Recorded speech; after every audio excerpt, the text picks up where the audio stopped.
Hi, this is Tony Robbins. Welcome to session number 1, your hour of power. Listen, I'm very excited for what we're going to share with you because I'm going to be sharing with you today, fundamentally, what changed my life years ago and the fundamental thing I do with just about anybody. I mean, what I do whether I'm working with a president of a company or a young person, a pro athlete or a mom or a dad. Somebody wants to make a change, and we're going to go beyond philosophy into the real mechanics, the real strategy, the real tools. This is where it all starts. And to start this session, I'll tell you what I want to talk to you about. I want to talk to you about what's missing. Yeah, missing. What's missing from your life? You might say, wait a second, nothing's missing from my life, Tony. I'm on a roll. I'm here with you on the ultimate edge. I mean, my life is great. I'm just here because I like to improve a few things. Okay, I believe you. But if you're really honest, I bet there's something missing. And by the way, there's nothing to be embarrassed about that. We're so weird as a society. It's like we all want to be perfect. Something missing from my life? Nothing's missing. We try to cover it up even to ourselves. But I'll tell you how we know it. If you look around at most people's lives, there's this huge thing called stress. In fact, if you read interviews with people that do all these focus groups on politics, on business, on products, the number one emotion experienced by people in North America today, you know what it is? Anxiety. Not fear. Fear's not so bad. If you get fearful, your whole body kind of gears up and then something happens. Either you were fearful and you were right and you have to deal with the problem, or many times the situation gets resolved and you go, man, I was fearful and I didn't need to be, and the fear's gone. But anxiety is an emotion that most people carry with them every day. It's that feeling that never goes away. It never ends. It's a feeling that, man, if I don't run home and take care of all those emails and everything else, it's like it just gets piling up. It's more and more and more. It's the feeling that you never completely win, that you can't let go, maybe that you can't even fully allow yourself to enjoy, much less just achieve and succeed. See, the goal of this first session of this hour of power is to get you not just to realize how extraordinary your life is and appreciate what you have, but also to decide on what you want and to make it happen by making the shifts inside yourself that are necessary. But to make that happen, you're going to have to recapture what's missing. Not only what you want and what you need, but if there's one thing missing from most people's life today because of the way we live and technology, it's time. I mean, think about it. Not just time, but time for yourself. Time to actually feel. Time to not just react to the constant stimulus. Time to sit down and dream or decide, this is how I want my life to be. This is what I'm committed to. This is how I'm going to live from this day forward. See, most of us are so caught up in making a living and reacting to the Crackberry or your iPhone or another set of emails or someone who's interrupting you in the middle of a conversation to take an email, on their phone, or the buzzing in your pocket or the stimulus of 1,000 channels. All of this set of triggers, all our normal business demands we have from our families. We want to take care of our families. We want to make a difference in the world and be the strongest we could possibly be. We want to achieve and succeed and be happy. And oh yeah, by the way, we got to deal with terrorism, economies that go up and down. And wow, what happened to that stock market? What happened to that real estate market? Or man, that subprime crisis. Ooh. Or, what's happening in my business? There's all the normal stresses of the environment. And then there's how we've begun to live. And I'm here to say to you that if you will give yourself one gift, if you give yourself the gift a little bit of time to think, to feel, to be, to condition your body and mind to work together, the whole game can change. But if you don't, you can succeed like crazy. You can make it all happen and you can still feel empty. Have you been there? Where you made everybody else feel good and you were a super dad or mom or a business person and, it's all there. But you still got stress. And don't get me wrong, I'm not saying you're not going to have stress in your life, but I'm saying there needs to be some time for you. Do you agree with me on this? So if you do that, you can make this psychological shift that changes life, the mental shift, the emotional shift, and the physical shift. Because after all, what are we talking about here when we talk about an extraordinary life? Let's remind you, what creates an extraordinary life no matter what's happening in our life? It's this psychology. And by the way, are you experiencing extraordinary life? Are we living in a world of extraordinary life? Extraordinary resources, yes. But depending on where you live in the world, if you live in the Western world or, quote, the modern world, what you see mostly is stress. I actually live all over the world in 4 different countries. But my primary residence, where I'm from originally, is the U.S. And here in America, we're 5% of the world's population. but we consume 80% of the world's cocaine. I mean, that tells you something's missing. When you gotta coke yourself up, drug yourself out, hype yourself up with more caffeine, distract yourself as much as you can with your iPod, your music, anything to just change your state, it's because there's some level of fulfillment that's missing. Don't get me wrong, all those things are wonderful, but they've gotta be things that we don't rely on to be alive. Would you agree? You know, kids today are 10 times heavier than they've ever been. When I say 10 times, I'm not exaggerating by much. We have more obese people in America and frankly in the Western world than any time in human history. We're not exactly starving for food. We're starving for wisdom. We're starving for fulfillment. We're starving for the emotions that we want. And so most of us turn to drugs. And it isn't always a medical drug or even an illicit drug, but rather it's the drug of food. It's the drug of distraction. It's the drug of alcohol or cigarettes or something to be able to just kind of cope with the stress that's in our life. But that doesn't mean we have a better life. It's just a break for a moment. And then we re-enter that same world. Part of my goal here with you in the Ultimate Edge, and even in the beginning of this session, is to set up a new game for you that you design, that you can win, and that you can condition into your system so that when things get crazy, bam, you can go there. And it doesn't require you to go to some external stimulus to feel that aliveness, or to feel fulfilled, or to feel at peace, or to feel your center. So my goal is to get you to develop a couple of simple habits, to make a few simple decisions, to take a couple of actions that'll begin to create a momentum for your life that will take you to the point where you will stand tall and say, I love my life. This is what I've always dreamed about. I am not willing to settle for less than I can be or share or create or give in my lifetime. And I want to take advantage of this incredible time to be alive, and I want to enjoy it to its fullest, and I want to make sure I contribute in a unique way. And 500 channels of television with nothing on but infomercials, and 8 million different forms of computers and music and email and instant messages and beepers and cell phones and remote access to the internet, none of that's going to transform your life. Your life is going to change if you do nothing, because life is changing so rapidly around you. Your body's going to change whether you want it to or not as time goes by. Your relationships are going to change. People are going to die. People are going to pass on. People are going to change their beliefs and values. Everything in your life is going to change. You don't have to work at change. Change is automatic. Progress is not. To get the edge, you have to decide that you're going to make progress in your life. You're going to have to decide that you're not going to be one of those people just drawn by the river, and you also can't get off the river and just sit on the side, because life keeps moving. You got to step in the river and you got to direct your course by knowing what you want for your life. Now, why don't most people do this? Because most of us are so stressed, we never take time for the thing that's really missing, time for ourselves.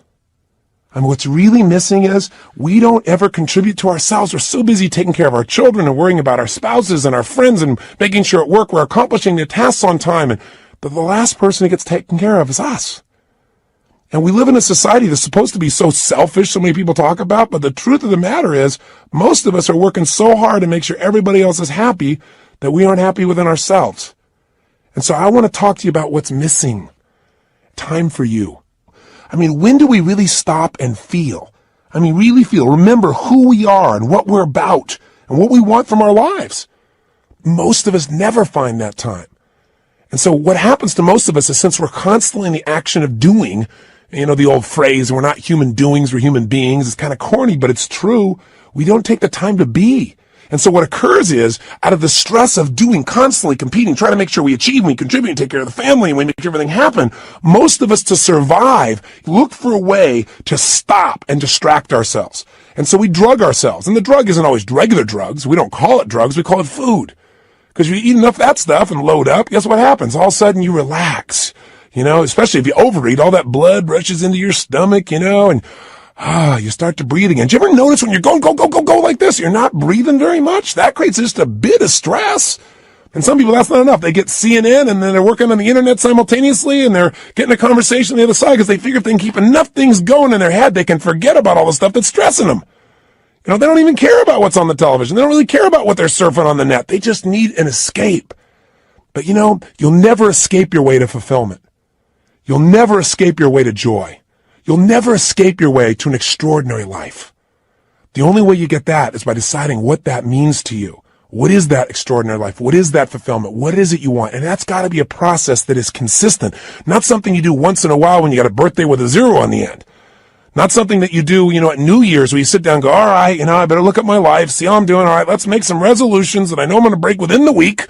And then I'll check in on them maybe a year from now, next New Year's, and see how I'm doing. That's called recipe for failure. Do you think most people in life are fulfilled? Or are most people in life stressed? Now, let me tell you, stress is a code word for fear. See, when somebody says they're stressed, that's because they don't want to say I'm fearful. No, I'm just stressed. I have all these things to do. Well, why are you stressed about it? Well, if I don't get them done, if you don't get them done, what? Well, then everybody will be upset. Well, what if they are a little upset? Well, well, then I'll have failed. Well, if you fail, what does that mean? Well, you keep on digging. If they fail, they feel like if they failed, then they're worthless. If they're worthless, they won't be loved. Stress comes from making things more important than they really are. And most people in life are spending all their time majoring in minor things. They're putting all their focus, all their energy, all their attention on responding to the reactions of the moment, rather than stopping in that timeless place of who you are and saying, gosh, what is it that I really want today? What do I want to create? Because I got to tell you something. Everything in the outside world, everything around you that you like or dislike, that's stressing you or that you're thrilled about, was first created on the inside. Everything that you're experiencing in your life, your relationship, the way your kids are, your job, your opportunities, it all started with decisions you made in your head. Decisions about what to focus on, decisions about what things were meaning, whether you should be upset about it, or whether you should learn from it, whether this is a challenge, an opportunity, or a crisis. And the decision about what you're going to do, these decisions are shaping your life. You got to understand, getting the edge simply means this. 80% of success in anything in life is psychology. The ability to manage your mindset, your ability to find the opportunity in any situation. This isn't stupid positive thinking where you just sit around and, go to your garden and say, there's no weeds, there's no weeds, there's no weeds, there's no weeds. I don't believe in that kind of positive thinking. It's garbage. There's weeds there and you got to pull them out. But you got to have enough intelligence, enough psychology to say, I'm not going to see it worse than it is. Because, people say, I'm skeptical, I'm pessimistic. Oh, garbage. You're fearful. If you say you're skeptical or you're pessimistic, what you're really saying is, I'm afraid of being disappointed. I don't want to get my hopes up. I don't want to look naive. So I don't want to be hurt again. But I got news for you. If you're going to have an extraordinary quality of life, if you're going to get the edge in life, where the passion and the juice and the joy and the fulfillment and the happiness and the love and the family is, where the Quan is, like Jerry Maguire talked about, right? Where you got it all. You got the love, the respect, the connection, the contribution, the money, the fun, the fame, the whatever. Whatever your definition of the ultimate level of life, that edge comes when you master your mind and your emotions. But you know what? 20% of your success is mechanics, and they do play a role. And sometimes our mechanics are getting in the way of our psychology. Sometimes we've structured our life where there's no time to think or be. So you say, okay, if you ranted and raved, what am I supposed to do? All right, you start to kind of say, I should take some time for myself. Where am I going to find that? I got to get up. I got to take the kids to school. I got to make it to work. I get it all done. I come back home. I got to pick them up. We got to take them to dance lessons, to soccer. Well, then I got to work on my homework. Then I got to answer all my emails. When am I going to do this stuff? Stop. We all get what we have to have. That's it. The most basic principle getting the edge is for you to understand and for me to remember, for all of us to remember, we all get our musts, we don't get our shoulds. Everybody's got a list of shoulds. I should take time to work out. I should take time for myself. I should actually go on a diet. I should make more calls. I should just allow myself to listen to some music and meditate a little bit. I should do my taxes. But most people doing this stuff, they just what I call should all over themselves. You don't want to should all over yourself. Here's what's true. What you must do, what you believe is a must, happens. Right now, you're earning what you must earn and not a dime more.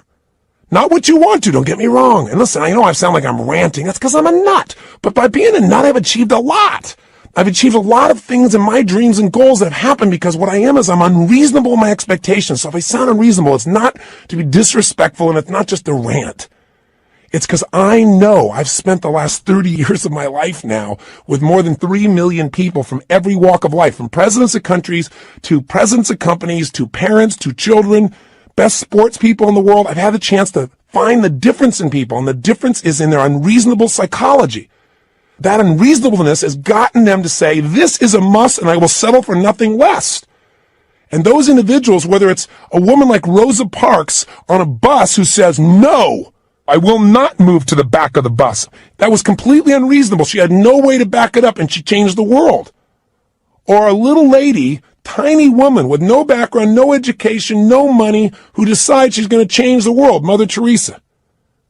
person who, by the power of her will, her psychology, her unreasonableness, by making it a must to help people that no one would help, by making that her must, she changed the world. When she died, every major leader in the world flew. 100,000 people lined the streets to watch a woman who supposedly had no resources. Unreasonable men and women shape the world. If you want to get the edge, you got to get unreasonable. The way you get unreasonable is you turn your shoulds into musts. And I'm here to tell you, you're earning what you must earn. You have the time you must have. You know, if you say to me, I really want a relationship, but I'm not in one, then your relationship's a should and not a must. What's really a must is you don't want to be hurt. It's a must not to be hurt. And if it's a must not to be hurt, you're not going to be in a relationship. Because if you're going to be in a relationship, there's going to be hurts. That's part of the nature of a relationship. But there's going to be more joy than you could ever imagine too. Right? The advantage. You want to get the edge? Get over your fear and tell yourself the truth. We got to take a specific time each day where you break away from the hypnosis of the culture that tells you to settle for less than you can be, that tells you not to get your hopes up, that tells you you should protect yourself, that tells you that basically your life cannot be what you dreamed about as a child. And I'm here to tell you that as long as you buy into the culture, you'll be like the majority of the population who have no advantage and have to settle for a life that really is what I call no man's land, a life where they're not really happy, but they're not unhappy enough doing anything about it, a life where there is no passion and no real drive. Just that sinking feeling that your life does not have a real meaning or a real purpose, but you got to continue. That's a place no one wants to live, and that's unfortunately where the majority of people live. Do you agree with me on this or disagree? If you disagree, I'm respectful of that. But if you want more, and if you believe that that's possible, and you're the kind of person that won't settle, then this is the first session in you reclaiming your power. It's the first session in you putting your foot down and saying, I will not be denied. It's the first session in you saying, my body, my mind, my emotions, my relationships, my finances, my career, they're not going to be perfect, but they're going to be extraordinary. And it won't be overnight, but what will change overnight is my expectations of myself. Not my expectations will suddenly be perfect without any work. This is not a little cajoling session to say, I'm going to pump myself up. I'm going to be Stuart Smalley and say, I'm good enough, I'm strong enough, I'm kind enough, and by golly, people like me. No! Some people don't like you. Some people are going to fight to try and keep you from achieving. Some people are going to tell you you're wasting your time. And some people are going to try and trip you up with people that you love. And it's not because they don't love you or they're trying to hurt you. It's they don't want to be left behind. Or they don't want, your success to make them feel inferior, like you're achieving, or even if you're not succeeding, even if you're striving. And they're not, there's contrast in that. That's part of life. You don't have to think anything else is to be dumb, and you're not dumb, or you would have turned this tape off a long time ago. So give this thing to somebody I don't like. This guy's crazy. I am a little crazy, but you gotta be a little crazy. You gotta be a little different. You gotta be a little weird in your expectations of the rest of society, because if you agree with everybody else, you're in trouble. Somebody told me a long time ago, find out where the masses are going, go the opposite direction. Your chances are better. You don't want to be part of the hypnosis of a culture that settles. Not if you want the advantage in life, not if you want the edge. And again, the edge is living life on your terms. It doesn't mean the edge over something or someone else. It means living at the level of life where life is fully worth living, where that meaning is there. So how do we do this? What do we need to do today to start this process? Well, the first thing we've got to do is understand what creates that extraordinary life. And we've already identified it. An extraordinary life does not come from more money, because lots of people have lots of money and they're still miserable. They're unhappy. They're unhealthy. Their relationships are weak. And there are people who have no money whatsoever who are totally happy and fulfilled.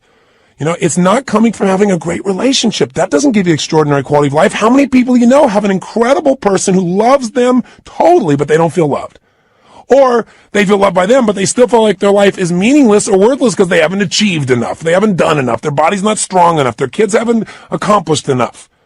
See, it's not going to come from money. It's not going to come from relationship. It's not going to come from your job. It's not going to come from getting a raise. It's not going to come from anything but you finally stopping and understanding that the quality of your life is in direct proportion to the quality of the emotions you're in on a daily basis.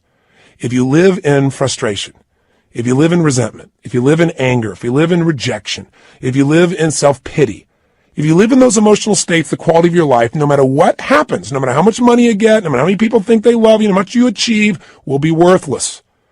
If you live in a space of gratitude, if you cultivate the emotion of passion, if you cultivate the emotion of excitement, of love, of compassion, of drive, of hunger, of ambition, of appreciation, of grace, of humility. In those states, it won't matter what happens in your job. It won't matter what challenges come, because they're going to come. I mean, it's only a matter of time. You'll have another one soon. We all got problems. Problems are a sign of life. And the way we deal with them determines the quality of our life. And the way we deal with them is, where do you spend your time emotionally? Where are you? That idea of an extraordinary life only comes from an extraordinary psychology, which is a mindset that allows you to find an empowering meaning in whatever life gives you. I mean, I meet people all the time that are so upset over the littlest things. And you meet somebody who's terminally ill and you don't even know it. You don't even know it. You find out later on from somebody else. They're so happy. They're so excited. And you talk to them and say, how do you do this? And they say, listen, to me, it's not how long I live. It's how I live. I'm here to live fully while I'm here, while I'm alive. I'm going to get upset about little stuff like that. I have a friend that was shot down in Vietnam, was locked up for 7 years. His name is Captain Jerry Coffey. And Captain Coffey and I have been friends for several decades now, but I'll tell you, the greatest thing he did that allowed him to make this one of the best experiences of his life, which is ridiculous as that sounds, he really experiences and believes, is because he developed a set of rituals while he was in that prison that allowed him to take control of his body, his mind, his emotions, and to this day, they live inside him. One of the most valuable things of this session, the reason we call it this hour of power, and the shortcut to it, by the way, is called 30 minutes to thrive, or at least 15 minutes to be fulfilled. Everybody's got 15 minutes, is a set of rituals of what you're going to do with your body, your vision or focus, your emotion, your language, that will gear you up to be able to handle anything. Where literally, whatever happens, you'll be able to say the same thing about that aspect of your life as Jerry Coffey said about those 7 years. See, in any moment in time, you can be upset about anything. Because what's wrong is always available. I mean, if there's nothing wrong with you, if you got kids, there's something wrong there. I promise you. Just look. Or there's something wrong with your spouse. There's something wrong with your boss. Or there's something wrong with the world. There's something wrong in Africa. There's something wrong somewhere. What's wrong is always available, and so is what's right. If you don't consciously decide what you're going to focus on every day and make it a priority, then weeds grow automatically. You don't have to plant weeds. They're automatic. You don't have to worry about gravity. Something's going to pull you down unless you use your will to stand up and move. You go, well, it's just natural to be down all the time. Well, then it's natural to lie on the ground, right? But how we have an extraordinary life is we resist the natural forces. I remember years ago when I met Norman Vincent Peale. He was amazing. He was 92 years old and he was doing a seminar. And I was 32 at the time. And I thought, gosh, only 60 more years of this. And so I said to him, I said, Norman, what are you doing still going out here doing seminars at 92 years old? And he was so cute. He turned to me and he said, Tony, there's still a few negative people out there. I started laughing. I said, you're the best. And I said, tell me, what's the most important thing you want people to understand when you're talking? He said that problems are a sign of life. He's the person I got that from. I said, what do you mean? He said, well, everybody's talking about how they don't want any problems. He said, but the only people that have problems are people that live in cemeteries. And I said, I heard that somewhere. He said, well, yeah, I said that in 1936. I said, my God, he's been around a while. But the reason I tell the story about him is the idea of resistance. He said to me, when he first met Gene Tunney, who was the heavyweight boxing champion of the world back then, he said, I went up to Gene and I said, Gene, how do you get muscles like that? And Gene looked at me and said, do you really want to know, or are you just asking? And Norman said, actually, I was just asking. But he said, I didn't say that to him. I said, yeah, I want to know. And he said, Gene looked at me. He got really intense. He put this grimace on his face. He made his bicep really huge and showed me the size. And he said, how I get this? Every day I push against enormous amounts of resistance. And my pushing against that resistance sculpts these muscles. They expand by demand. I thought, wow, expand by demand. That's pretty cool. And Norman looked at me and he said, I thought about that for a long time. He said, you know what I realized? He said, I realized that God gives us problems because problems are the resistance that we have to push against to sculpt our character, to sculpt our souls. And he said, if we didn't have any problems, we don't have a life. And I thought, he's right. The only thing I want is a better quality of problem. In the beginning, I had the problems like, how do I eat? How do I take care of myself? Then in my business, how do I get someone to show up? Then it was like, oh my God, we can't get a big enough stadium. These are quality problems. I have to remind my team of that. But the reason I tell you that is whether it's a problem or whether it's an opportunity, it comes down to focus. If you're in a lousy state, everything's a problem. When you're feeling strong, when you're in that place, when you feel alive, then all of a sudden what used to be a problem is like, we can handle it. But if you don't do something every day to get yourself in that state first, and you first get hit with stuff, I promise you, you're not going to deal with it the same way. So let's get right to the point here. If you're going to have an extraordinary life, that life where you are juiced, then all that means is you're going to have a life where the primary emotions of your life are the ones you want. See, it doesn't mean that life works out every way you want. Sometimes it rains on your parade. Sometimes the events of your life you can't control, but you can control what it means to you. And when you control what it means to you, you have the ultimate power of your life. You have the edge, the ultimate advantage. See, I'll give you an example. Did you see that movie that won the Academy Award, Life is Beautiful? It's a story of a man who has an extraordinary life. Not because he has more money than anybody else, not because he's in a situation where everything is easy, but because he's alive. He has this joy about him. And by the way, if you've actually ever met Roberto Benigni, the man who plays this character, you know that he lives this way day to day. You know, he was authoring this thing from himself. He's such a joyous guy. And when he won the Academy Award, you never saw so much emotion. He was like a little boy, and everybody loved it because nobody else has the guts to be that way. Or they've forgotten what it feels like to just feel, to be alive. What makes him extraordinary? An extraordinary psychology, an extraordinary mindset, an extraordinary way of looking at the world. And in the movie, the man has that, doesn't he? And who does it affect? Everyone. Everyone within the realm of his influence. His wife feels like the most cherished person on earth, and so does he. Because when you give that kind of love and that kind of joy, people give it back. It's infectious. His son seems so happy, and they're in the middle of the Nazis taking over their country, and if you know the story, I won't run it, you know that they get picked up. And there's such a connection amongst the family that the wife is not being sent away, and she gets on the train with them. And they're in the middle of this camp. This man with his extraordinary psychology figures a way of looking at the situation for his son, presenting it so that his son sees it as a game. Isn't life a game anyway? Instead of this horrible situation. And because he has that perspective, in the end, his family survives. See, if you want your family to survive, if you want them to succeed, if you want them to have joy, if you want your kids to have a lasting love, if you want to be able to give gifts in your life and not just take care of yourself, then you got to have an extraordinary psychology within yourself. It's not where you live physically, it's where you live internally. There are two worlds, the inside world and the outside world. We can't totally control the outside one, but we have absolute control of the inside one. But you know what? Most of us are too busy to take any time to check out and see how it's going on in here. Or we just accept it as this is the status quo. This is who I am. This is my life. Or I'll get to it later. Mañana. I got to handle this first. Something else that's not so important. I want to invite you, my friend, to take the time to say, I'm going to have every day an hour of power. Every day I'm going to have at least 30 minutes to thrive.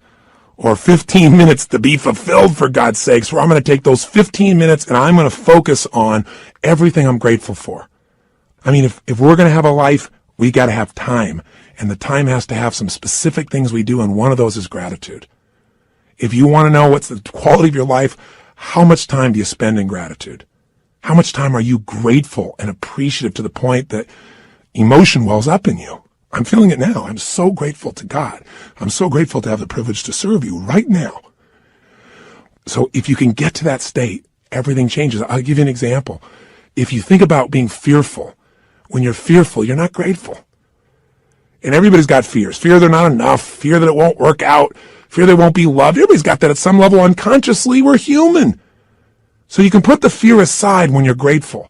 I don't just mean intellectually. Yeah, I'm grateful for this. I'm grateful for that. I mean stopping, thinking, seeing, and feeling. So I'm going to walk you through a system that includes gratitude. Every day of our life, we got to have a vision. Every day of our life, we got to have something that excites us. When people tell me, oh, I'm bored, I'm tired, that thing is boring. No, you're boring because you don't have something that excites you in your life. You haven't come up with a vision. You haven't come up with something to move towards. We all need something that's going to make us use more of who we are. Our courage, our passion, our joy, face our fears, build our emotional muscles. But you don't build emotional muscles when you do the same thing day after day after day. What you get is a life that's unfulfilling. So we've got to have a vision. So every day I'm going to take you through a simple process that'll get you to expand your vision so you have a compelling future. That thing that makes you want to get up early. There's a reason. You got to have a reason. And I have friends that have sold their companies. One guy sold his company and made almost $1 billion in cash, about 800 million plus. And he was so excited for about 2 months, maybe 3. But you know what? After that, there's only so much time you want to sit on the beach by yourself because everybody else is working, and doing something and being productive. There's only so many cocktails you can take. There's only so many, movies you can watch. There's a limit to it. What he needed was a new vision. Anytime you achieve a goal, as you get close to it, you better set up the next one real quick, because otherwise it's kind of like postpartum. You were looking forward to that, baby, and now you got him. And sometimes in the middle of the night, you're going, what did I do here? Have you ever had that experience? I got 4 kids. I can relate. I hope you can. But you know what? You also have the experience on the other side of it. It's so wonderful. It's kind of like you got to have a vision for what your life's about now. Without a vision, people perish. And you got to have a daily vision that'll excite you. Otherwise, life becomes mundane. And there's nothing worse than an okay life. I told you, you're not going to have that when we're done here. I promise you, if you get this little habit, you won't have to settle for a mundane life. What people are going to go is, what happened to you? Because there's an excitement in creation. There's not a lot of excitement in maintenance. You have to maintain your body. You got to maintain things, but creating things, that's what God created us for. Gave us the gift to make choices that could create new things, businesses, ideas, families, friends, a garden. And it's available to every one of us. But if you don't get a vision each day, then the day is not going to have much juice, is it? So every day there's got to be a little time for vision, right? Time for gratitude, time for vision. Every day you got to move. I'll tell you why most people are unhappy. They don't move. Look at our lives today. Most people live in a box, don't they? And then what do? They get up in the morning and have a box cereal breakfast, right? And then they get in their box and they drive. And sure enough, they drive to their box office. They go up a box elevator. They type on a box. They talk on a box. They have a box lunch. They drive their box home. They turn their box to be entertained. And maybe they just really go for the variety and have a cylinder to try and change their state. Listen, life has got to be about movement. When you move, you're alive. Emotion comes from motion. The more you move, the more you feel. Motion in your voice. For me to have this voice change, I'm changing the way I move. You saw me right now, you think I'm a maniac because I'm moving different ways, but that's how you feel. And by the way, the less you move, the less you feel, the less alive you are. If you're totally rigid, totally inflexible, no movement, this is known as death, right? So if you have emotionally, you're stuck, move. So every day you got to move. Now, that can be a simple, gentle form of exercise, but it's something that's got to happen. And by the way, if you want a great relationship with anybody, what do you got to have? Some time with them, don't you? How about you? And not only do you have to have time with them, but maybe have a conversation with them. And most of us got conversations in our head, but we're not directing them. So we're going to show you each day how to have a conversation that you direct. A way of directing your mind, of shaping your mind, of conditioning your mind. It's kind of like going to the gym and just getting in the best shape of your life, but it's the best mental, emotional, spiritual, physical shape. And you don't need me to do it. I don't have to follow you around the rest of your life. This is going to be something you're going to do for yourself. And remember, if you don't do this every day, it's okay. I don't do it every day either. But I'll tell you what I did. I did it for years. I did it for months in a row. The way I shifted myself is I realized I can't do this once in a while. I got to drive it in my body. And I did. The physical change, the focus, the language, until I literally felt it, breathed it, experienced it. I literally drilled and programmed my mind that I would follow through, where I would expect the best, where I would take action without hesitancy. If you're not yet getting the result, come back to this process. If you miss a day, just do it the next day. But I will tell you this. If you do this for the next 30 days, 21 minimum, couple of weeks, absolute minimum, I'm talking at least 15, 20, 30 minutes, you're going to get momentum. You're going to get addicted to this. You're not going to be doing like it's a chore. You're going to look forward to this time with yourself. You're going to come out so vital and strong for your day, or at the end of the day to get ready for the next one. You're going to love it. And I will tell you, I've talked to people who've done this for years and then they stop for a while and then something else showed up in their life and they know exactly where to go to get back on target. They come back to this hour of power. And you don't have to do the full hour. Just do 15 minutes to be fulfilled. Do 7, 8, or 9 minutes where you move your body. You get focused on what you're grateful about. You focus on what you really want. You do some incantations and you'll be rocking and rolling. And if you do that, you'll get momentum. Pretty soon you go, oh, let me do at least 15 minutes. Oh, man, this is feeling good. Let me go for a half hour. Don't you deserve at least 30 minutes out of your day? Out of 24 hours? An hour out of 24 hours to have the power and the juice and the excitement and the strength be activated in you? Listen, all this stuff's in you. But if we don't focus, if we don't activate it, we're not going to have the power and fulfillment we deserve. But if you do, I'm telling you, life, whatever you've dreamed about creating or shaping or experiencing, it'll be a cartoon compared to the experience you'll actually have of your life or what you'll really create. I know this not only from my own experience, but from millions of other people who do it. This has got to become your baby, your time. Take it, use it, live it. By the way, this is a process you're going to do for yourself. I'll be here for you on this audio program, this Ultimate Edge, but you don't need me. This becomes a ritual you can do on your own. You ever want to kick in the butt or you want some guidance? Come back here and I'll be here for you. But this is something you can do for the rest of your life. It's not creating any dependency. This is your life. This is your process, and it'll be your reward. So, how does it work? Well, let's do this first. It's time for you to make some discoveries. So I'm going to ask you, just take a moment, and if you have our journal there, you can do it in a journal, you can do it on a piece of paper. You don't make it rules-driven, just do it. Don't just do it in your head. I want you to write down all the emotions you experience in an average week. And on one side, write all the good ones, the other side, all the bad ones. Now, when I say bad ones, there really are no bad emotions, but the ones that are painful and you don't like. So all I want you to do is write them down. And when you write them down, try not to edit them. Don't try and say, well, just do it this way. If you experience this emotion on a consistent basis, doesn't mean every day, but at least once a week, write it down. The ones you consistently feel, not the one once in a while you feel this feeling, because what this is going to tell us is where you're really living right now. This doesn't tell me your income. I don't care. But I care about what you're passionate about. I care about what hurts you. I care about what you love. I care about what moves you. And you do too. And you don't have to tell me the what's. Let's just figure out the feelings first. So please take a moment right now, because now we're going to begin to stop talking and we're going to start the process of doing. First step here is let's figure out where you are. Write down now, on one side, all the emotions you consistently feel in a week that are positive. On the other side, all negative. So stop the tape right now, or if it's a CD, just pause it and get yourself to this right now. Go ahead. Are you still listening?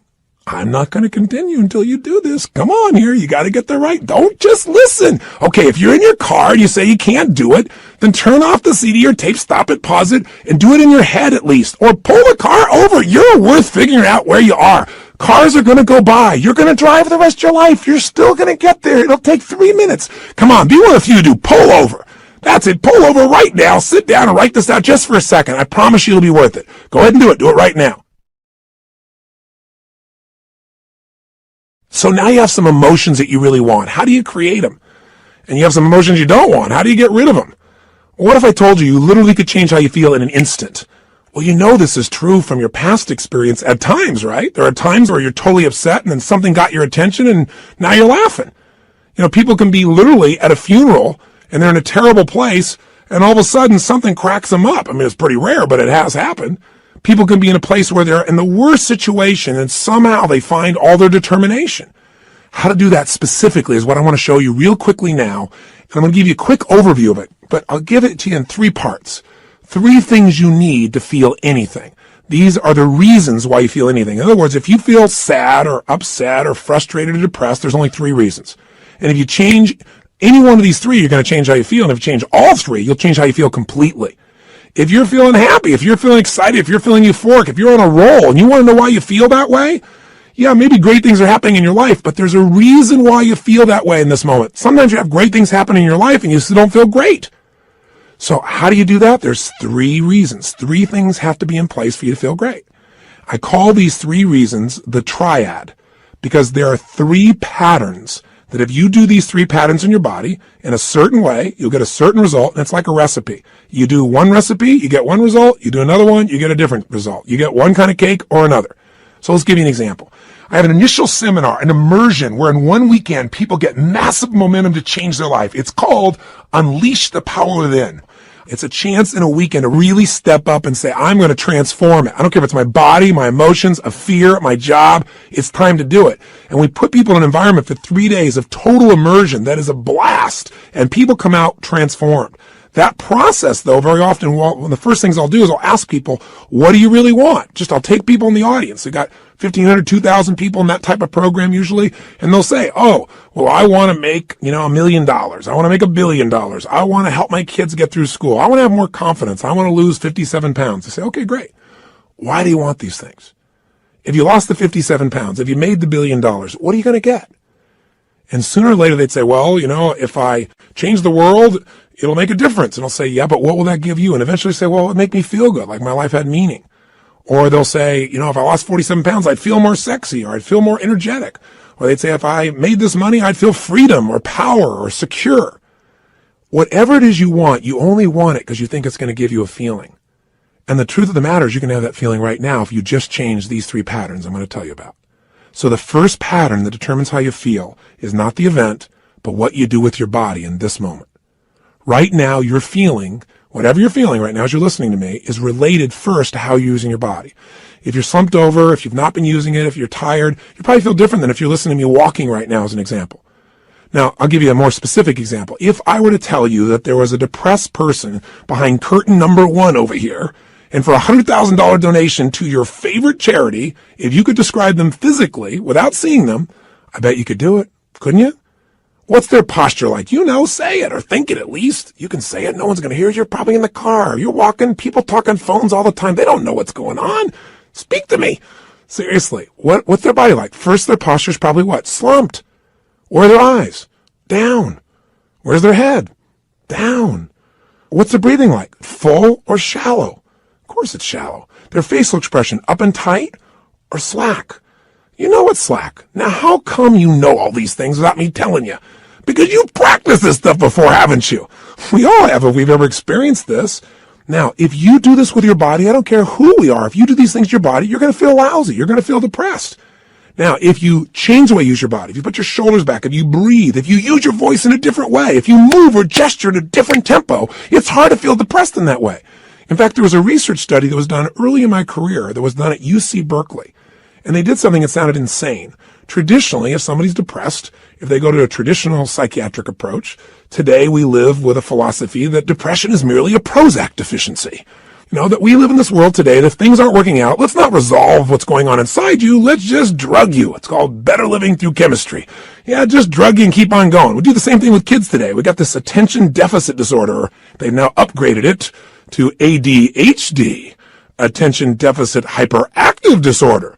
This couldn't be the fact that kids are overstimulated, don't get enough focus or attention, and don't know how to use their energy in a world where things are going so slow when they're learning in school compared to how they are on the internet or on MTV or anything else. It must be that we should drug them into submission so they get as slow as us and we're comfortable. It's an interesting way that we look at life today. The truth of the matter is these kids are using their bodies in ways that aren't acceptable, but they're not being directed. We go for the quick hit. We want the instant solution, even if it isn't the long-term solution that makes us more healthy. You can get a solution, but it may not be sustainable in a healthful way. The bottom line is, in that approach, we usually drug people. So at UC Berkeley, they tried something different. No drugs.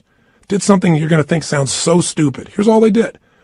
They came up with a simple approach. They took people that were clinically depressed. This means you achieved high levels of depression. You've got certification now. You are clinically depressed. You are an achiever at the depression level. This means you practice this pattern on a regular basis.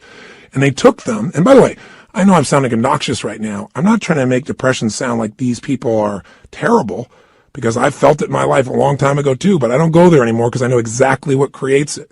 And I want to break the pattern of us thinking we're not in control. So please understand where I'm really coming from. But the point is, here's what they did. They had people come for 4 weeks, stand in front of this mirror that has 3 parts to it, and do one silly thing. Grin from ear to ear. And they had to make them smile for no good reason for 20 minutes. Now, when they're doing this, they had a grin so big that they created crow's feet on the side of the eyes. You know, that little set of lines you're smiling so big? Now, interesting, they keep their shoulders back while they're doing this and breathe fully. You go, dumb idea. But what happened? Not a single person was able to remain depressed, including a woman who claimed that she was depressed even while she slept, which is one heck of an accomplishment. And you know what's interesting? At the end of these 20 days, many of them had no need for medication anymore, and that's all they changed. Only one part of what we call their triad. Just the physical part. That's how powerful it is. See, if you rise up, if you move up, if you use your body in a totally different way, you're going to feel different. Emotion is created by motion. See, we have 80 muscles in our face. How many of them are you using consciously? Are you doing anything different with your body so you can feel different? Or do you do the same things so you feel the same things? You look at your list you have written down there. That list represents a few patterns that you do in your body on a regular basis and you don't even think about it. And whenever you do it, you're going to feel it. Some make you feel good when you do that. Some make it feel bad. By the way, when you think about a movement, to breathe, you got to move. To sing, you got to move. To speak. If I start talking like this, I'm moving organs in my body in a different way than if I start speaking more like this.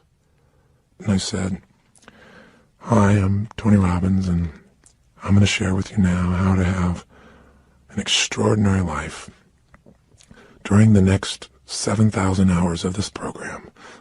You've got turn this guy off quick.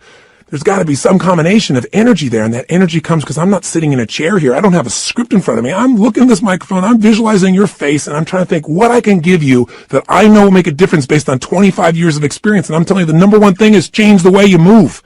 Change the way you use your body, and you'll change the way you feel now. Instantly. I don't care how bad you felt if you change it. Now, if you just change it for a second and you move your hands up for a moment, you make a little minor change, you'll get a minor change in feeling. But if you make a radical change, if you go, yes, I'm doing this now, I'm sick of this, I promise you're going to feel different than if you go, I don't know what to do. I know this sounds so stupid, but it works. And you know what? The best study of life is what works, even if it's simple. It's nice to have things simple. Why do we have to make it so hard to feel good? Here's the second part of the triad. The second part is the pattern of focus and belief, and they relate to one another. See, whatever you focus on, you're going to feel whether it's true or not. Have you ever had an experience where somebody did something, or you thought somebody did something? Even better example.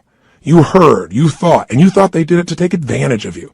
And as you focused on that, you got angry or sad or hurt. And then later on, you found out you were dead wrong, that either they never did it, it wasn't true, or that wasn't their intent, and you felt bad about it, or you felt embarrassed. How can that be? Because whatever we focus on, we feel, whether it's true or not. Focus equals feeling, just like the way you move affects your feeling. See, right now, if I said to you, what are you juiced about in your life? What could you be excited about? If you really wanted to be excited in your life right now, what could you be excited about? Or what are you proud of? Or what could you be proud of if you wanted to be proud? Or who in your life do you really love? Who loves you? Think about it for a moment. Who do you really love? Who loves you? By the way, how does that feel when you focus on or you think about someone you love? See, whatever you focus on, you're going to feel. Focus equals reality to the individual, even though it's not reality in actuality. I'll say that again. Focus equals reality to the individual, even though it's not reality in actuality. That's a complicated way of saying whatever you focus on, you're going to feel, whether it's true or not, because your brain doesn't know the difference between something you vividly imagine, that's called focus on, or something you actually experience. It's very powerful. If you use this to your advantage, it means something very simple. How fast can you change how you feel? As fast as you change your focus. As fast as you change the way you move. See, right now, if you're focused on something that's really upsetting or something you're worried about or something you're fearful about, you're going to feel those feelings. If you focus on something you're really grateful for, you're going to feel a totally different set of feelings. See, you are in control and you can change your feelings in an instant. The problem is we don't believe we can change that fast. And the second problem is we have patterns of doing this, don't we? We tend to, on a regular basis, focus on what overwhelms us or focus on what we're upset with in our spouse or focus on why we failed in the past. And if you keep focusing on things where you didn't succeed, guess what? You're going to feel like a failure. And when you feel like a failure, you're not going to take action to make things better. You can't build on the past that doesn't work. But you can also focus on what you want, on what you want to create. You can focus on the solution. Hey, when you got a problem, everybody's got problems. But 95% of your time has got to be spent on the solution. 5% of the problem. Most of us spend all the time describing the problem more and more and more and more detail, and we wonder why we feel overwhelmed. Focus is the secret key to changing, and you can do it in an instant. One way to change your focus is to change the third thing, your language patterns. See, all day long we're thinking. What's thinking? All day long you're asking and answering questions with yourself. Should I do this? What does this mean? Why is this? Where is this going on? That's what initiates thinking, is a question. You know what the problem is? We have patterns of questions we ask that don't serve us. Some of us ask questions like, how come this always happens to me? Well, it doesn't always happen to you. But if you ask a lousy question like that on a regular basis, your brain goes, because you're an idiot. How come I can never lose weight? Well, you can lose weight, but ask a lousy question, ask and you shall what? You receive. How come I can never lose weight? Your brain says, because you're a pig. Come up with a better question for God's sake. See, questions direct us. Questions are a form of language. And if you want to change your life, one of the things I have people discover is what questions you're asking. And also, what phrases do you say a lot? Because phrases hypnotize us. We have certain words by themselves that'll change the way you feel. If somebody says to you, hey, listen, I think you're mistaken about that. You might have one feeling. They go, you're wrong. You feel something very different just by the language. If somebody says you're lying, you have a whole different feeling, don't you? One word can change the way you feel when someone else speaks it to you. The words you select powerfully affect you. And I don't mean just being positive and doing the Stuart Smalley thing where you got positive self-talk right? And you say, I'm good enough, I'm strong enough, and by golly, people like me. No! I mean noticing the habit of the words and the emotions they create. And then third part of language is the phrases that you say with such emotional intensity that you start to believe them. We call those incantations. An incantation is like, if you remember studying mythology, a sorcerer would tell a prince over and over again a phrase over and over again with such intensity that he'd be hypnotized and he'd think that he was a frog. And so, of course, he was a frog. That's what he experienced. We experience whatever we focus on. We feel whatever we picture. We feel whatever we say to ourselves. We feel whatever we do with our bodies. Those are the three patterns. If you change those three patterns, any one of the three, you're going to change how you feel. If you change all three, you're going to radically change how you feel. If you change the pattern of how you use your body, if you change the pattern of what you focus on daily, which, by the way, I'm going to show you a technique for doing today that could change your life. Very simple. If you change the pattern of what you say to yourself with the emotional intensity you say it, you're going to change the pattern of how you feel. Now that means you could pick any feeling you want and say, if I want to feel that way, what do I do with my body? When I'm in that state, how do I move? How do I speak? What do I do? Let me try it. When I'm feeling that good, what do I focus on? What do I really focus on? And by the way, what does it mean to me when I focus on it? Because you can focus on something and one person looks at it and says, because that happened, that's why I can never be close to another man or woman in my life. That's why I can never trust again. And somebody else had the same experience. And they go, because that happened, you know what? I've learned so much about myself. And because that happened, I appreciate the person I'm with now so much. You can't have a foreground without a background, right? That's the secret to life. We have absolute choice. We have absolute control about how we feel. And whatever feelings we put in our lives on a regular basis will determine the quality of our lives. So you can have frustration, anger, upset, overwhelm, insecurity. You can be fearful. You can live in a state of guilt, worry, whatever, or you can live in a place called passion, joy, thankfulness, gratefulness, connection, love, wonder. And if you create those emotions on a regular basis, are you going to have a different life? You bet you are. Okay, so how do we take these three understandings and make it so we don't have to think about it, but we actually, on a regular basis, condition ourselves to have the great emotions we want and get rid of the emotions you don't want? Well, first step is awareness. See, next time you start to feel like, I'm so frustrated, I'm so angry about this, notice what you're doing with your cheeks. What are you doing with your mouth? What happened to your breathing just now to do that? What's happening to your eyebrows? Are you tightening your fingers in your hands? Because we all have very specific things we do to get into our version of anger or frustration or tired or overwhelmed. Does that make sense? Just notice what's happening in your body. Say, okay, I'm not breathing. That's a clue. Let me start with a little change there. My mouth is so tight, I can't even talk. That might be a clue why you're a little uptight. So loosen your jaw. Second thing, okay, what am I focusing on? I'm focusing on how, this isn't working. Now, to help you understand the belief part, ask yourself, in order to feel this way, what would I have to believe? In order to be frustrated, what would I have to believe? I have to believe that it should be better than it is, and it's not, and it's not working. Well, maybe it isn't working, but is that going to help you to focus on it isn't working? Let's focus on what we can do. Or if you say, I feel like it's hopeless because in order to feel hopeless, I have to believe that there's nothing I can do. Is that really true? Is there's nothing you can do? Or are you just caught up in a state? Are you just caught up in a pattern? See, if you ask yourself, what do I have to believe to feel this way? It'll help you to break that part of the triad because you'll start to say, yeah, that isn't really even true. All right, so that'll help you there. Third part of awareness is to say, okay, what am I saying to myself? Why do they do this? How come they always do these things? Why don't they ever listen? Well, I'm asking a lot of lousy questions because they may listen sometimes, but I'm saying they don't. I'm saying it with total intensity. Of course I'm going to feel bad. Let me change what I'm saying. Let me change what I'm asking. How can I turn this around? What do I need to focus on to make this work? What's the truth here? Maybe I can't control it all, but I can control what it means to me. What does this really mean? If you just have that awareness and you break your pattern, you can get out of a negative emotion in a moment. Then you can say, well, how do I want to feel?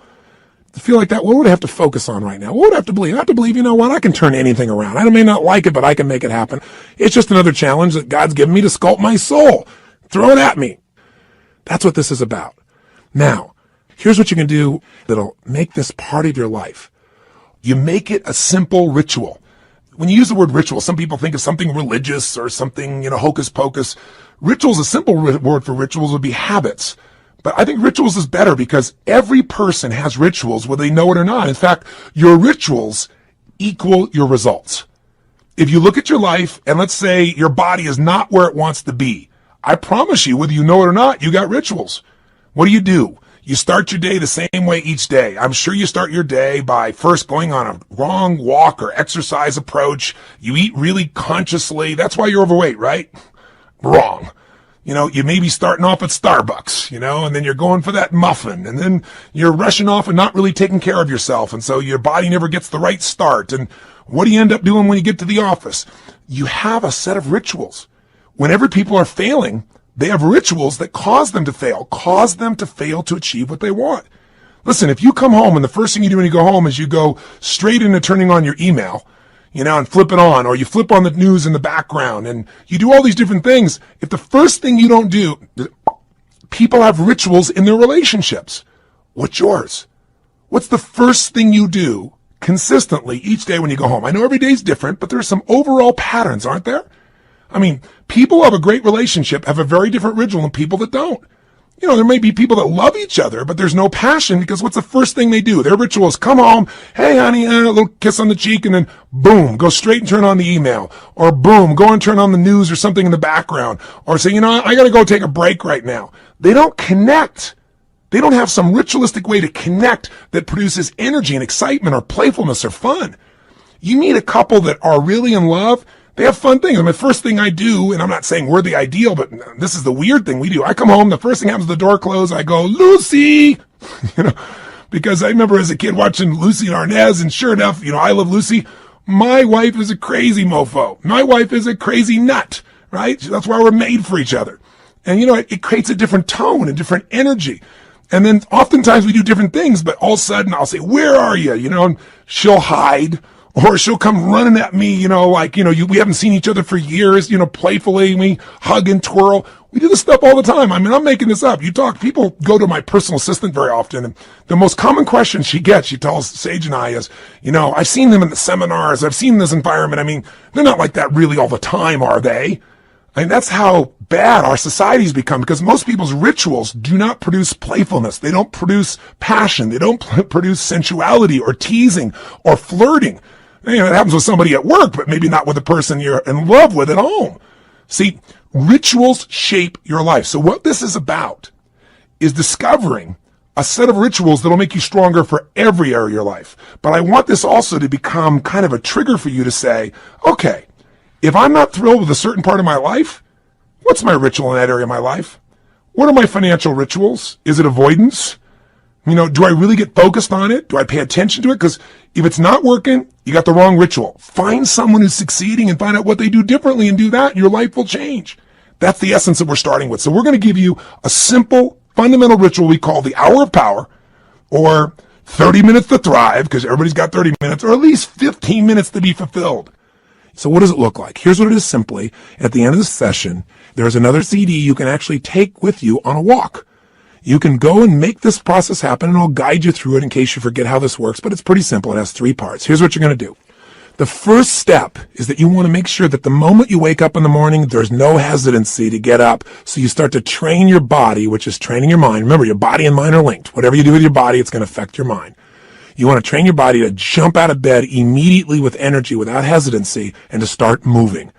Because remember, emotion comes from motion.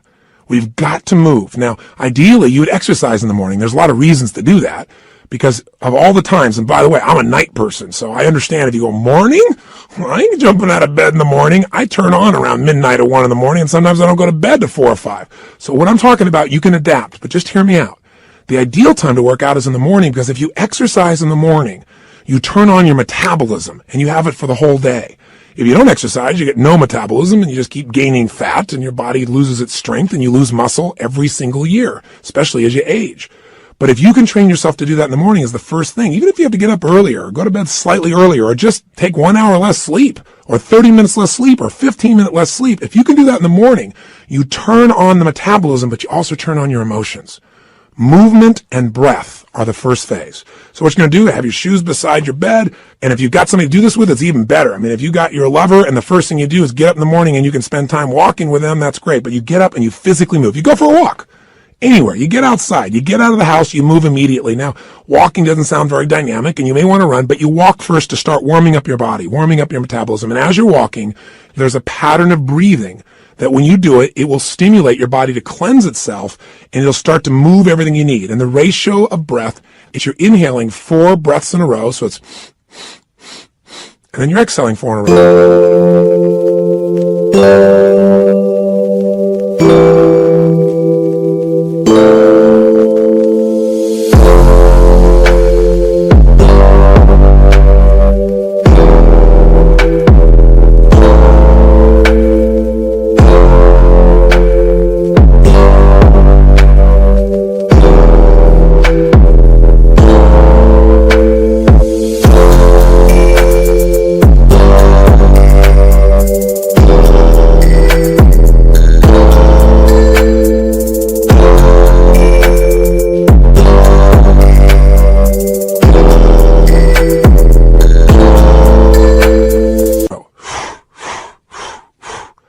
As you're doing this, you're actually going to be tapping fingers. You'll be doing this same pattern again and again.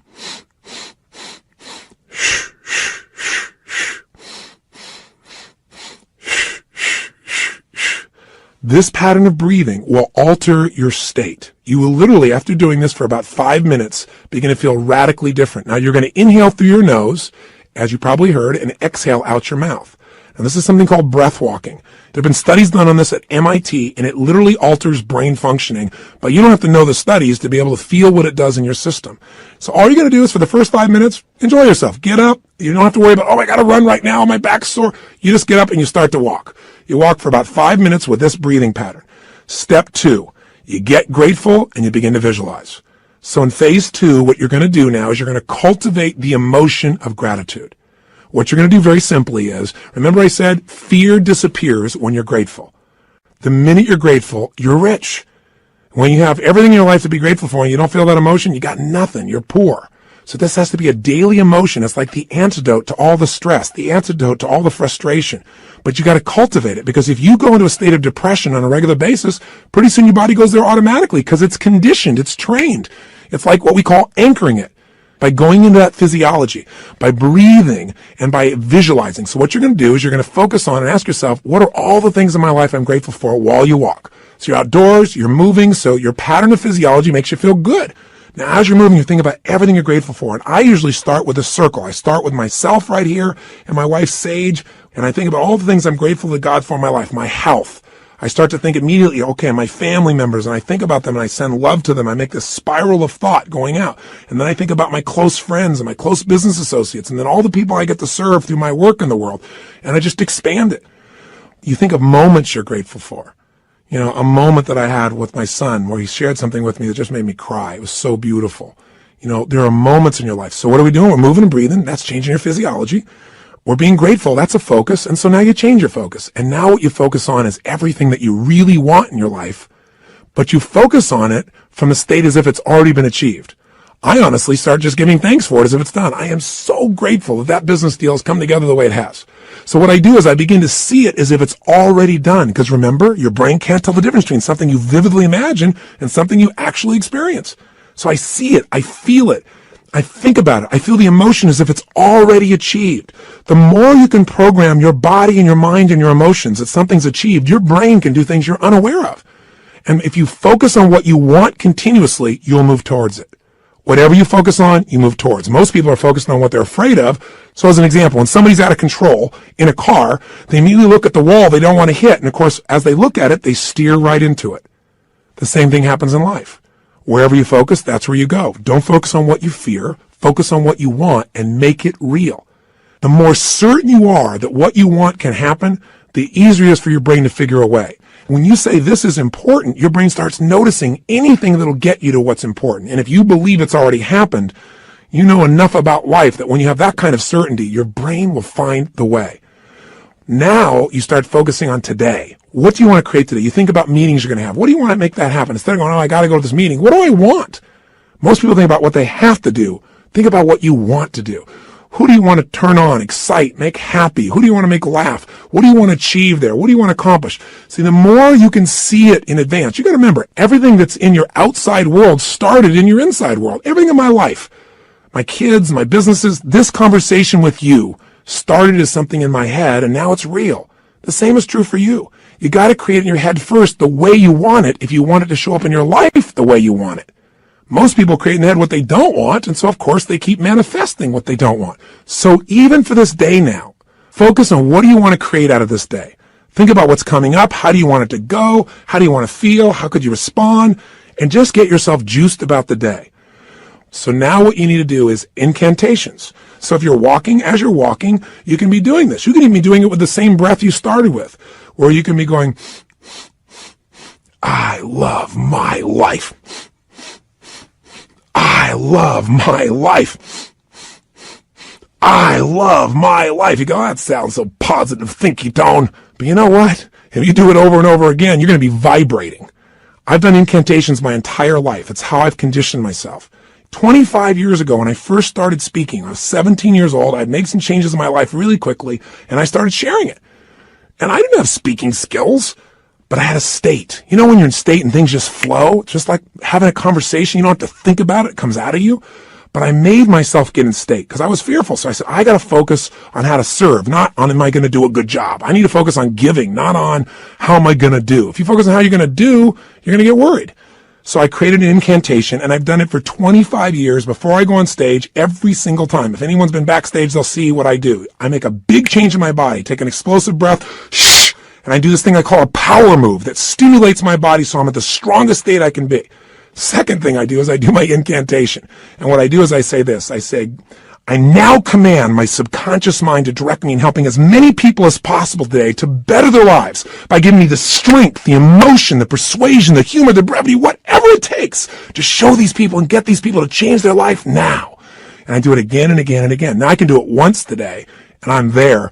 Because I used to do this literally for 45 minutes driving someplace. I'm driving my old Volkswagen Bug, and I'm supposed to do this speech to share with people how they can do these things. Or I'm supposed to meet this person one-on-one. And I would literally chant this out loud. Now, why do you do it out loud? Because if you go in your head, that doesn't affect you. Speaking engages your physiology. And when you speak with certainty and intensity, it conditions you. So the bottom line is you do this while you walk. So if you're conscious about this, you can do it under your breath, like I said. You can do it in a breathing pattern. You can do something simplistic, like, every day and every way I'm getting stronger and stronger. As you're jogging, as you're walking, every day and every way I'm getting stronger and stronger. Some old phrase from an old book from years ago. Anything will work as long as you say it with intensity. Every day and every way I'm feeling happier and happier. Every day. And you say it again and again. And what you'll actually get is a rhythm. I'll tell you what incantations do in case this sounds stupid to you. Maybe it'll help. Have you ever made the fatal mistake of going to Disneyland and getting on a ride called It's a Small World After All? If you have, you know the power of incantations, because what's stuck in your head for the next 3 weeks? That song in 37 languages, right? Or if you hear a song and you get it in your head and you can't get it out, and it goes on and on and on. Well, this is a way to get the right idea in your head and condition it, but not just the idea, the feeling. So now what you need to do is exercise, ideally 20 minutes, no less than 15, 30 even better. And if you can do 45 minutes, that's wonderful. And that's how you get to the hour. And so at the end of this hour of power, you want to celebrate. You want to say, my God, I got myself to do this thing that set me up for victory. Now, you won't have to work at celebrating, I promise you. You'll feel so good, you'll be vibrating, especially if you did the incantations. Now, this process, you might say, well, I'm not going to run 5 times a week. And you don't have to. You can just go on a walk. And you can do this process, this hour of power of focus, and you can spend 10 minutes on gratitude, 10 minutes on visualizing, 10 minutes on what you want to have happen today, and do it in 30 minutes. This is your freedom. But I can tell you, if you'll give yourself an hour, where 15 or 20 of those minutes are based on these 3 things: massive changes in your physiology that make you feel great, massive changes in your focus that make you focus specifically on gratitude and specifically on what you want to have happen and feeling like it's already been achieved, and then massive changes where you push your body to be stronger and you make some incantations, you say some phrases over and over, at least 5 or 10 minutes of it, you will have conditioned your mind, your body, your emotions, and your spirit will soar. And now you will deal with problems radically differently. There won't be problems, there'll be challenges for you. And more importantly, you'll be excited to connect with people. You'll be excited about your projects. You will affect people around you in a different way because you will have an extraordinary psychology. Now, by the way, these fundamental rituals, they really come down once again to doing something to change your body, something to change your focus, something to change your language. And where did I come up with this? Well, the biggest changes of my entire life have always been engaging those three forces. I mean, I've called it the triad then, or the hour of power, but these are the things that changed me. When I was in my very early stage of my life, and my mother and father got in this major conflict, and my mom got really upset, so she kicked my father out, and you get a sense of who was the power in the relationship by that description, don't you? But the bottom line is she thought I was on his side, so I went out next, and it was Christmas Eve, and I had to figure out how to survive. And so one of the things I did was I stayed at some friends' houses. I dealt with, I lived a pretty intense and crazy life at that stage. I was 17 years old, and I was working as a janitor. And I worked in a place called San Marino, California, and I was living in a city called Azusa. I was still in high school, and I would literally take buses to be able to get to this place in San Marino. I worked with two banks, Security Pacific Bank and Lloyd's. And I loved being a janitor because I could work in the middle of the night, and you got paid for results. Instead of lollygagging along, man, I kicked butt. I went in there, put, the equivalent of my iTunes on, but in those days, it was this big 8-track portable player. That shows you how ancient I am. But I carried it around from room to room, and man, I just kicked butt. And I got through that thing, they gave me 6 hours to do, and I think I used to do it, if I remember right, like in 3.5 or 4. But it took hours to get there, hours to get back. Not just one bus, but I had to make connections on them. So long story short, I'm doing this, I'm not getting much sleep and getting up in the morning, going to school, and I'm burning out, but I'm still sticking with it. And I'm upset with my mom because I feel like she is not listening to me. And frankly, this is not an attack on my mom. Thank God she did this. This made me so strong. At the time, I hated her guts, honestly. But, she was pushing me in ways I didn't really realize at the time. You don't always understand as a kid. I just had my own story about it. But all I knew was I was trying to survive. And the bottom line of the story, and the reason I'm telling you this in terms of rituals is this. I'd finish maybe 1:30, 1 o'clock in the morning, and then I'd get out there and I'd jump on that late night bus and start the long journey home. Well, interestingly enough, on this night, I get out there and I'm waiting for the bus, and I'm going, I know I didn't miss it. And I kept my eye out on it because, I couldn't afford to miss the bus. It's the only bus till morning, or, I don't know when, hours and hours later. I never discovered that, but I knew I had to be on that bus. And nothing came. An hour went by and nothing came.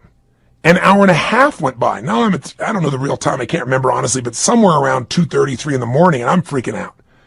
And so sure enough, guess what? Somebody comes by and goes, "Hey kid, what are you doing?" And I said, "What are you talking about?" This man, he said, "The buses aren't coming," because I was sitting on the bench. He said, "There's a bus strike." So what do you do? I didn't have any friends with cars. I couldn't, quote, call home and get a lift. So I finally thought, I got to get home. And I started walking. I thought, at this pace of walking, I am never going to get there.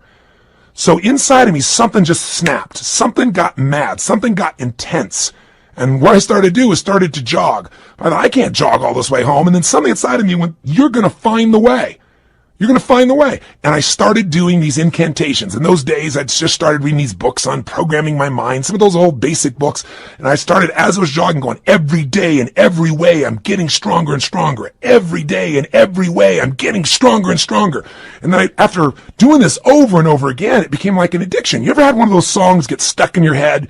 Did you ever make that fatal mistake of going to Disneyland and riding on that ride called It's a Small World After All? And then that song is stuck in your head for like next 3 weeks in 167 languages. Well, this can happen in a positive way. This incantation, I kept changing. I'm getting healthier and healthier. I'm getting stronger and stronger. Honestly, I think in the very beginning I went, I'm going to show her. I'm going to show her. It was anger initially, honestly. I'm going to show my mom she can't stop me kind of thing. And then it converted into joy. I ran from San Marino to Azusa. How long is that accurately? I can't tell you to the exact mile, but it's roughly 12 miles. I'd never run 3 miles in my life. But I want to tell you something. At the end of that run, I never felt stronger in my entire life. I felt like I could storm through anything. Nothing was going to stop me. And that created a whole new momentum in my life. And what was it? Physiology, focus, and language at the most intense level. And literally to this day, when I have faced things in my life over the last 20, 30 years, I can pull back up that moment, that experience without even thinking about it. It almost gave me, it's like it made that fundamental muscle. Now, after that time in my life started to take off. And eventually, obviously, mended things with my mom and my family, and everything became beautiful. And equally importantly, I grew as a man. I wasn't a stupid boy who was just focused on himself. I really started to shift how I could contribute, how I could grow, how I could make a difference. And in a short period of time, at a very young age, here I was, a very successful young man. I was written up in newspapers and magazines. My nickname was Wonder Boy. My ego started to grow real big, And the interesting thing happened was, I then got beyond my comfort zone. I started feeling that third pillar. I didn't call it then, but I started feeling these inner conflicts. I mentioned this when I talked to you a little bit in that first session on decisions and destiny, but I found myself in a place where I was making a lot of money, and I grew up very poor. And I had this blueprint, this mindset that said, man, I've gone through, 3 divorces with my mom. I've seen these men come and go. All of those arguments were based on financial stress. That's the story I had in my head. Obviously, it was more than that. They had conflicts in their values and their beliefs, but I simplified it to that. So I thought, man, if I can earn enough money, I can make everybody happy. Love will be there. But it's not what happened. I went back and started hanging out with my friends, and all of a sudden they started like, yeah, you got money now. And I had all this judgment. I was never doing it for money. I was doing it because I wanted to make a difference, and I wanted to have some financial freedom too. So what I started doing? I started to sabotage myself. I didn't do it consciously. I did it unconsciously. Started not showing up for key meetings. Started showing up late. Started snapping at people. And I'm a loving guy. And I'd feel bad about it. And then I'd apologize to the person, but then I'd go do it again. It was like unconsciously. I wanted to get back to where I knew everybody would be okay with me. They'd be okay if I was successful, but not too financially successful.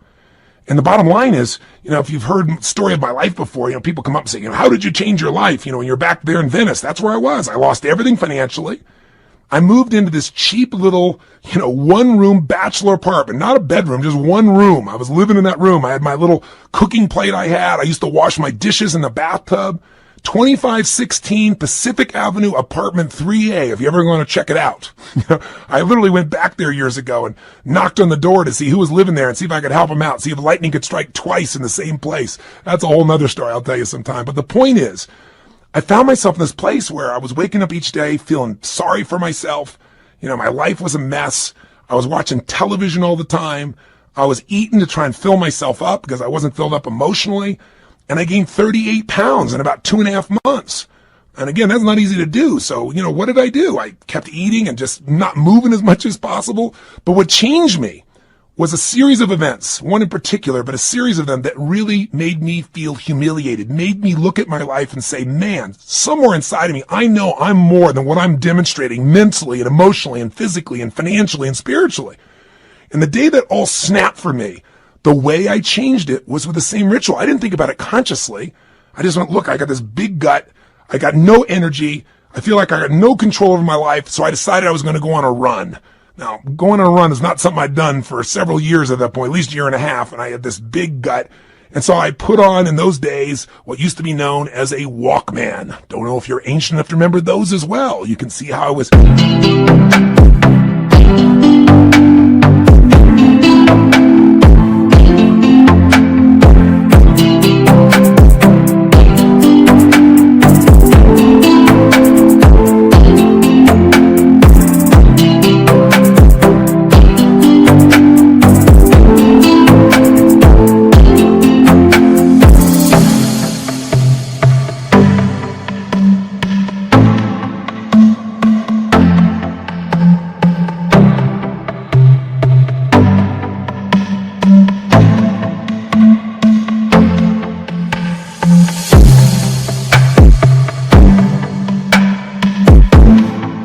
Moved from 8 tracks all the way into the Walkman, this giant little device with a headphone.